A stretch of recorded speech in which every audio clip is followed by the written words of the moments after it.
Art cafe. കലയുടെ സംസ്കാര സമന്വയ മുദ്രകൾ. എന്റെ കടിഞ്ഞൂൽ പ്രണയകഥയിലെ പെൺകുടി, നിന്നെയും തേടി എൻ പ്രിയ സ്വപ്നഭൂമിയിൽ വീണ്ടും സന്ധ്യകൾ തൊഴുതുവരുന്നു, വീണ്ടും സന്ധ്യകൾ തൊഴുതുവരുന്നു. സാഹിത്യകൃതികളെ അവലംബിച്ച് സിനിമകൾ നിർമ്മിക്കപ്പെട്ട സമ്പന്ന ഭൂതകാലം ഇപ്പോൾ ഗൃഹാതുരമായൊരു ഓർമ്മ മാത്രം. സിനിമയും സാഹിത്യവും. എഴുത്തുകാരനായ ഡോക്ടർ ജോർജ് ഓണക്കൂറുമായി ഒരു അഭിമുഖം. എഴുത്തിലൂടെ അല്ലെങ്കിൽ സാഹിത്യത്തിലൂടെ മാത്രം എത്തിപ്പിടിക്കാവുന്ന ചില അനുഭവതലങ്ങൾ ഉണ്ടല്ലോ. അത്തരത്തിലുള്ള അനുഭൂതി മേഖലകൾ അതേ സാഹിത്യകൃതിയുടെ സിനിമാ ആവിഷ്കാരങ്ങൾക്ക് എത്തിപ്പിടിക്കാൻ പറ്റുന്നുണ്ടോ? സ്വന്തം അനുഭവങ്ങളെ മുൻനിർത്തി ഒന്ന് വിശദീകരിക്കാമോ? എൻ്റെ 3 നോവലുകൾ സിനിമയായിട്ടുണ്ട്. ഒന്ന് അകലെ ആകാശം, അത് എൻ്റെ നീലാകാശം എന്ന പേരിൽ തോപ്പിൽ ഭാസി സിനിമയാക്കി. ഉൾക്കടൽ അതേ പേരിൽ തന്നെ KG ജോർജ് സിനിമയാക്കി. മൂന്നാമത് കാമന എന്നുള്ള നോവൽ യമനം എന്ന പേരിൽ ഭരത് ഗോപി ചലച്ചിത്രമാക്കി. പിന്നൊന്ന് ഇല്ലം ദൂരദർശൻ പരമ്പരയായി അവതരിപ്പിച്ചു അതേ പേരിൽ തന്നെ. അപ്പോൾ ഇതാണ് ദൃശ്യാവിഷ്കാരം സംഭവിച്ചിട്ടുള്ളത് എൻ്റെ ഈ 4 നോവലുകൾക്കാണ്. ഇതിലിപ്പോൾ അകലെ ആകാശത്തെക്കുറിച്ച് പറയുമ്പോൾ എൻ്റെ നീലാകാശം എനിക്കൊത്തിരി നല്ല അനുഭവങ്ങൾ സമ്മാനിച്ച ഒരു ദൃശ്യാവിഷ്കാരമായിരുന്നു അത് ഞാൻ പറയാം. പക്ഷെ എന്നാലും പ്രധാനമായും തോപ്പിൽ ഭാസിയായിരുന്നല്ലോ സംവിധായകൻ. പക്ഷെ അതിൻ്റെ ഗാനങ്ങൾ ONV ആണ്, അല്ലെങ്കിൽ അതിൻ്റെ സംഗീതം K രാഘവനാണ്. അതിൻ്റെ ആ ഒരു വശത്തെക്കുറിച്ചൊക്കെ എനിക്ക് ഒത്തിരി സന്തോഷമുണ്ട്. അഭിനയം ശോഭയെപ്പോലുള്ള നടി അവളുടെ എല്ലാ കഴിവുകളും അവതരിപ്പിച്ചൊരു ചലച്ചിത്രം, സംസ്ഥാന അവാർഡ് കിട്ടി, സന്തോഷം. ഭാസിയുടെ ഒത്തിരി അർപ്പണബോധത്തോടുകൂടിയുള്ള പ്രവർത്തനം ഉണ്ട് അതിനകത്ത്. പക്ഷെ അദ്ദേഹം ബേസിക്കലി ഒരു നാടകകൃത്താണ്. അപ്പോൾ അതുകൊണ്ട് എനിക്ക് തോന്നുന്നത് ഇതിൻ്റെ ഒരു ചലനാത്മകത, സിനിമയുടെ ഒരു മൂവ്മെൻ്റ് ഉണ്ടല്ലോ, അത് നമുക്ക് എവിടേക്കും ഓടിപ്പോകുന്ന ഒന്നാണത്, നമ്മുടെ കൈവിട്ട് പോലും പോകുന്നതാണ്. അങ്ങനെ ഒരു യാത്രയുടെ ഒരു സുഖം ആ ചിത്രത്തിന് കിട്ടിയോന്ന് എനിക്കൊരു സംശയമുണ്ട്. മറിച്ച് അതൊരു വേദിയുടെ പരിമിതിക്കുള്ളിലേക്ക് പലപ്പോഴും ഒതുങ്ങിപ്പോകുന്ന അമിതമായ നാടകവൽക്കരണത്തിൻ്റെ ഒരു അംശം കയറി വന്നിട്ട് ഞാൻ ആഗ്രഹിച്ച വിധത്തിലുള്ള ഒരു ദൃശ്യ ആവിഷ്കാരത്തിൻ്റെ ഒരു ചലനാത്മകത ആ ചിത്രം വേണ്ടത്ര പുലർത്തിയോ എന്നുള്ള സംശയം എനിക്ക് ഉണ്ട്.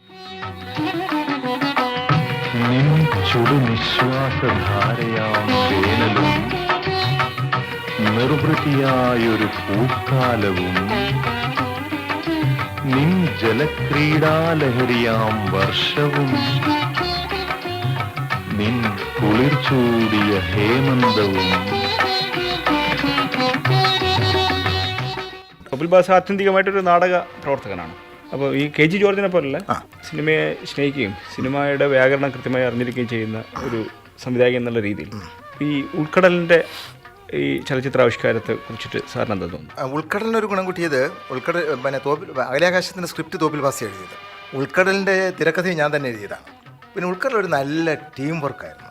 ഇപ്പോൾ ജോർജിൻ്റെ കഴിവുകൾ അതിനകത്ത് പൂർണ്ണമായിട്ടുണ്ടാവുക, ONVയുടെ 7 പാട്ടുകൾ, MB ശ്രീനിവാസിൻ്റെ സംഗീതം, ബാലു മഹേന്ദ്രയുടെ ഛായാഗ്രഹണം, എനിക്ക് പ്രിയപ്പെട്ട ശോഭയുടെ അഭിനയം, പിന്നെ പുതിയ ആളുകൾ വേണു നാഗവള്ളി അല്ലെങ്കിൽ രതീഷ് ഒക്കെ ആദ്യമായിട്ട് വന്ന ചിത്രമാണത്.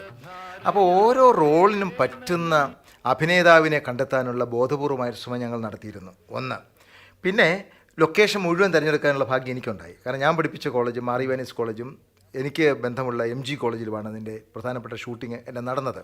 അപ്പോൾ വളരെ ഇൻവോൾവ്മെൻറ്റ് എനിക്ക് അതിനകത്ത് ഉണ്ടായിട്ടുണ്ട് എന്നെ സംബന്ധിച്ചിടത്തോളം. അപ്പോൾ അതുകൊണ്ട് ഈ വാക്കിൽ നിന്ന് ദൃശ്യത്തിലേക്ക്, അതാണ് നമ്മൾ സിനിമയിൽ സംഭവിക്കുന്നത്, ഫ്രം വേർഡ് ടു വിഷ്വൽ നമ്മൾ പറയുന്നത്.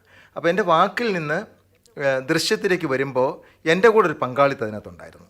പിന്നെ ജോർജിൻ്റെ വളരെ വിദഗ്ധമായിട്ടുള്ള സംവിധാന ശൈലി, ബാലുവിൻ്റെ ഛായാഗ്രഹണ വൈദഗ്ധ്യം, MBSൻ്റെ സംഗീത പാഠം, ഇതെല്ലാം കൂടെ ഒത്തുചേർന്നപ്പോൾ എനിക്ക് തോന്നുന്നത് അതൊരു ഒറ്റപ്പെട്ട നല്ല ഒരു ക്യാമ്പസ് ചിത്രമായിട്ട് രൂപാന്തരപ്പെടുത്തിയെടുക്കാൻ കൂട്ടായ ശ്രമത്തിലൂടെ സാധിച്ചു എന്നാണ് എൻ്റെ വിശ്വാസം. എനിക്ക് പൂർണ്ണമായ സംതൃപ്തി നൽകിയ ഒരു ചിത്രമാണ് ഒരു എഴുത്തുകാരൻ എന്നുള്ള നിലയിൽ എനിക്ക് യാതൊരു പരിദേവനത്തിനും കാര്യമില്ലാത്ത വിധത്തിൽ എന്നെ സന്തോഷിപ്പിച്ചൊരു ചിത്രമാണ് ഉൾക്കടൽ. ശരദിന്ദു മലർദീപ നാളം നീട്ടി സുരഭിലയാമങ്ങൾ ശ്രുതി നീട്ടി. ശരദിന്ദു മലർദീപനാളം നീട്ടി സുരഭിലയാമങ്ങൾ ശ്രുതി മീട്ടി.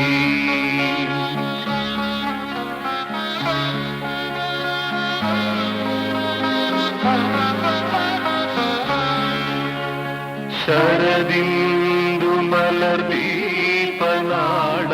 നീട്ടി സുരഭിലയാമങ്ങൾ ശ്രുതി മീട്ടി. ഈ യമനത്തിന് പറ്റിയത് എന്താണ്? യമനത്തിന് പറ്റിയൊരു യമനം ദേശീയ അവാർഡ് കിട്ടി. പക്ഷേ എൻ്റെ നായിക ഹാൻഡിക്യാപ്റ്റാണ്, പേര് പോലുമില്ല. വീട്ടിൻ്റെ മുറിക്കുള്ളിൽ നിന്ന് പുറത്തിറങ്ങാതെ ഈ ലോകത്ത് മുഴുവൻ ജാലക പിന്നിൽ നിന്നുകൊണ്ട് കാണുന്ന ഒരു പെൺകുട്ടിയാണ് നായിക. ഒരു പൂർണ്ണമായും ബോധധാര ഉപയോഗിച്ച് എഴുതിയ പുസ്തകമാണ്. ഗോപി അത് നന്നായി ചെയ്യാൻ ശ്രമിച്ചിട്ടുണ്ട്. പക്ഷെ അതിനകത്തൊരു ചെറിയ പ്രശ്നം സംഭവിച്ചത്, ഗോപിക്ക് ശാരീരിക ദൗർബല്യം ഉണ്ടായി. പക്ഷെ ഗോപിക്ക് ശാരീരിക ദൗർബല്യം ഉണ്ടാകുന്നത് ഗോപി മച്ചുവറായി ജീവിതത്തെ മുഴുവൻ ആഘോഷിച്ചതിന് ശേഷം സംഭവിക്കുന്ന ഒരു കാര്യമാണ്. എൻ്റെ നായികയെ സംബന്ധിച്ചിടത്തോളം അവൾ ജീവിതം ആരംഭിച്ചപ്പോൾ തന്നെ അംഗവൈകല്യത്തിന് വിധേയയായി തീർന്നു. അപ്പോൾ രണ്ടുപേരുടെയും മനസ്സ് തമ്മിലുള്ള, എൻ്റെ കഥാപാത്രത്തിൻ്റെ മനസ്സും സംവിധായകൻ്റെ മനസ്സും തമ്മിൽ രണ്ടുപേർക്കും ശാരീരികമായ അപൂർണതകളുണ്ട് എങ്കിലും അവരുടെ മാനസിക നില തമ്മിലുള്ള ഒരു പൊരുത്തക്കുറവുണ്ട്. ആ ഒരു പൊരുത്തക്കുറവ് ഈ കഥാപാത്ര ചിത്രീകരണത്തിൽ അവിടെ ഇവിടെയായിട്ടൊക്കെ നിഴലിച്ചിട്ടുണ്ടെന്നാണ് എനിക്ക് തോന്നുന്നത്. അതുപോലെ അതിലെ പ്രധാന കഥാപാത്രത്തെ അവതരിപ്പിച്ചത് അർച്ചനയാണ്, സമർത്ഥയായ നായിക. പക്ഷെ മറ്റ് കഥാപാത്രം, അതുപോലെ തന്നെ നായകൻ്റെ അമ്മയെ അവതരിപ്പിച്ചത് ശാന്താദേവിയാണ്, അവർക്ക് നാഷണൽ അവാർഡ് കിട്ടിയാണ്. പക്ഷെ മറ്റ് ചില കഥാപാത്രങ്ങളെ അവതരിപ്പിച്ച ആളുകൾ എന്ന് പറയുന്നത് കുറച്ച് അമച്വർ ആയിട്ടുള്ള ആളുകളായിരുന്നു. അപ്പോൾ നമ്മുടെ ആദ്യത്തെ ഒരു പ്രോജക്റ്റ് അനുസരിച്ച് അതൊക്കെ മമ്മൂട്ടിയും മോഹൻലാലും ഒക്കെ ചെയ്യാൻ എന്ന് വെച്ചാൽ പ്രൊഫഷണലി പെർഫെക്റ്റ് ആയിട്ടുള്ള അഭിനേതാക്കൾ അവതരിപ്പിക്കുമെന്ന് വിചാരിച്ച ആളുകളെ ആ സിനിമയുടെ സാമ്പത്തിക നില അല്ലെങ്കിൽ ഉൽപ്പാദന ചെലവ് പെട്ടെന്ന് കുറയ്ക്കേണ്ടി വന്ന ഒരു സാഹചര്യത്തിൽ അങ്ങനെ ഒരു സംഭവം ഉണ്ടായില്ല. അപ്പോൾ അതുകൊണ്ട് അഭിനയത്തിൻ്റെ ഒരു പൂർണ്ണത പല തലങ്ങളിലും നമുക്ക് വേണ്ടത്ര ഉൾക്കൊള്ളാനായിട്ട് കഴിഞ്ഞില്ല. അതുകൊണ്ട് അതൊരു പിന്നെ റിലീസ് ചെയ്യാൻ സാധിച്ചില്ല, പടം ജനങ്ങളിലെത്തിയില്ല. അപ്പോൾ അതിൻ്റെ ഒരു പ്രതികരണം കുറെ കൂടി ഒരു അത് കാരണം മലയാളത്തിൽ ആദ്യമായിട്ടാണ് ഒരു നമ്മുടെ എല്ലാ നോവലുകളിലും അല്ലെങ്കിൽ സിനിമയിലൊക്കെ വൈകല്യങ്ങളുള്ള ആളുകളെ അവതരിപ്പിച്ചിട്ടുണ്ട്. പക്ഷെ പൂർണ്ണമായും ശാരീരിക വൈകല്യം സംഭവിച്ച മൂവ് ചെയ്യാൻ സാധിക്കാത്ത ഒരു കഥാപാത്രത്തെ, കഥാനായികയെ കേന്ദ്ര കഥാപാത്രമാക്കിക്കൊണ്ടുണ്ടായിട്ടുള്ള മലയാളത്തിലെ ഒരു പക്ഷേ ആദ്യത്തെ നോവൽ കാമനയാണെന്നാണ് എനിക്ക് തോന്നുന്നത്. സിനിമയും അങ്ങനെ ഒരു ടോട്ടൽ ഈ ഒരു ക്യാരക്ടറാണ്, അതാണ് സെൻറ്റർ. പക്ഷെ അത് ആ ഉദ്ദേശിച്ച രീതിയിൽ നമുക്ക് കുറേ കൂടി ഭംഗിയായിട്ട് ചെയ്യാമായിരുന്നല്ലോ എന്ന് ചില സമയത്ത് എനിക്ക് തോന്നിയിട്ടുണ്ട്. സാഹിത്യകൃതിയെ അവലംബിക്കുന്ന ഒരു സിനിമ, ഒരു മാധ്യമം എന്ന നിലയിൽ ഈ സാഹിത്യകൃതിയോട് പ്രാഥമികമായിട്ട് പുലർത്തേണ്ട മര്യാദകൾ എന്ന് തന്നെ പറയാം, എന്തൊക്കെയാണ് ശരിക്കും? ഇത് രണ്ടും രണ്ടാണ് എന്നുള്ള കാര്യം നമ്മൾ എല്ലാവരും മനസ്സിലാക്കിയിരുന്നേ ഒക്കെയുള്ളൂ. ഒന്ന് വാക്കാണ്, ഒന്ന് ദൃശ്യമാണ്. അപ്പോൾ വാക്കുകൊണ്ട് എത്ര മനോഹരമായി എഴുതി വെച്ചൊരു സൃഷ്ടിയും ചിലപ്പോൾ സിനിമയാക്കാൻ കഴിഞ്ഞില്ല എന്ന് വരും. അപ്പോൾ അങ്ങനെ വരുമ്പോൾ അതിനാവശ്യം വാക്കിനെ ദൃശ്യത്തിലേക്ക് പരിഭാഷപ്പെടുത്തണം, അല്ലെങ്കിൽ വേർഡിനെ വിഷ്വലായിട്ട് മാറ്റണം. അത് മാറ്റിയെടുക്കുക എന്ന് പറയുന്നത് തിരക്കഥ എഴുതുന്ന സമയത്ത് സൂക്ഷിക്കേണ്ട ഒരു കാര്യമാണ്. അപ്പോൾ പക്ഷേ എഴുത്തുകാരൻ്റെ ഒരു തത്വമുണ്ടല്ലോ, ഒരു ദർശനമുണ്ടല്ലോ. ഓരോ കലാസൃഷ്ടിയും ഒരു ദർശനം നമുക്ക് തരുന്നില്ലല്ലോ. അപ്പോൾ അതിനെ പാടെ വ്യതിരിച്ച് പോകാന്ന് പറഞ്ഞാൽ പിന്നെ വേറെ സിനിമ ഉണ്ടാക്കിയാൽ മതി. അല്ല, നമ്മൾ ഈ പിന്നെ സാഹിത്യ സൃഷ്ടിയിലേക്ക് മെഴുതിരിക്കേണ്ട യാതൊരു ആവശ്യമില്ല.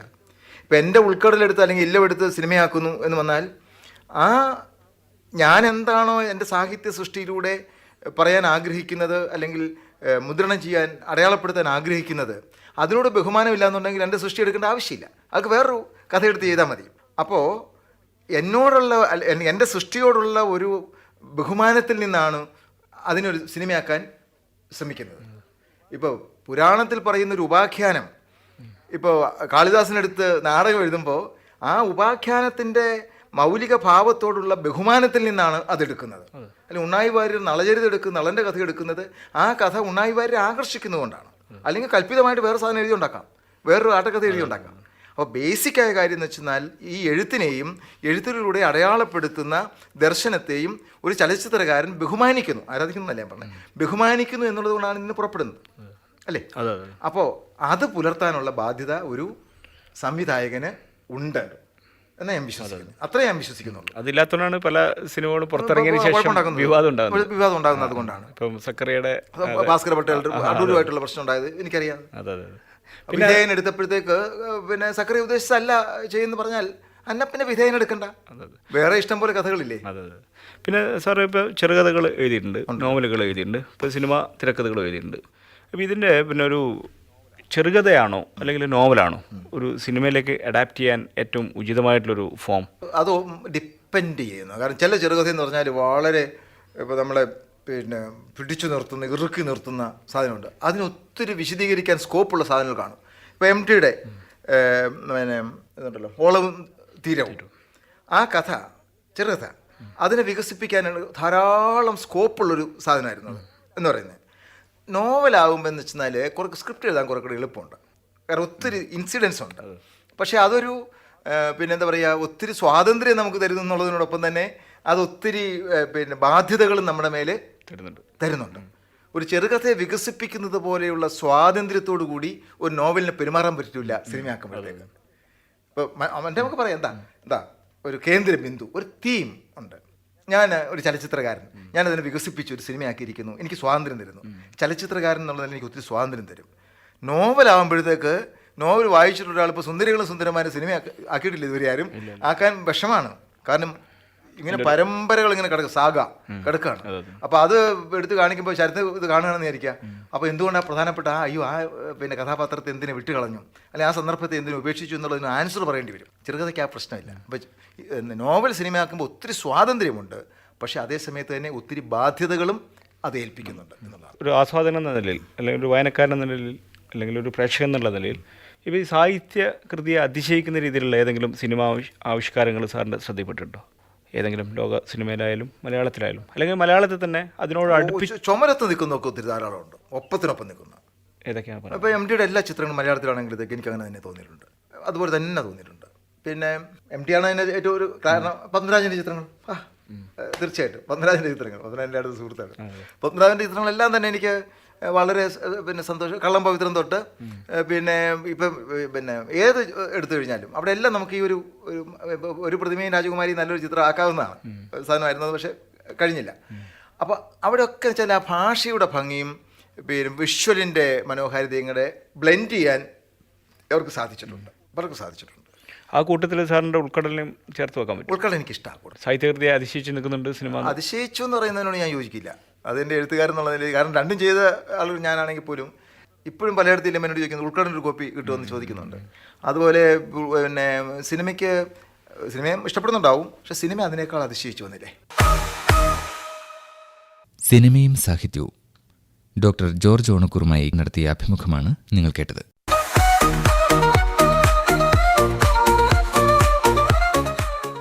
ആർട്ട് കഫേ, കലയുടെ സംസ്കാര സമന്വയ മുദ്രകൾ.